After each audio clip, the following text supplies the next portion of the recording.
নরেনকে কেমন দেখলেন? সে বংশের মুখ উজ্জ্বল করবে। আপনি কি গুরুগিরি করার সঙ্গে সঙ্গে ভবিষ্যৎবাণীও করে থাকেন? নরেন, ঠাকুরকে এসব কথা বলো না। আমি কিন্তু আপনার কালীকে বিশ্বাস করি না। তাতে কালীর বই গেল বই গেল।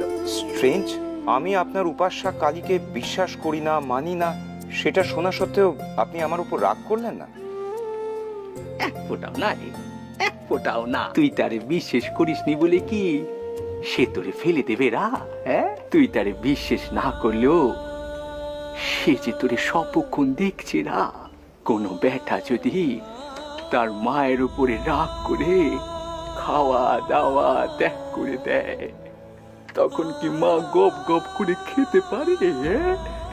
তখন সে অপেক্ষা করে কখন তার বেটার মান ভাঙবে।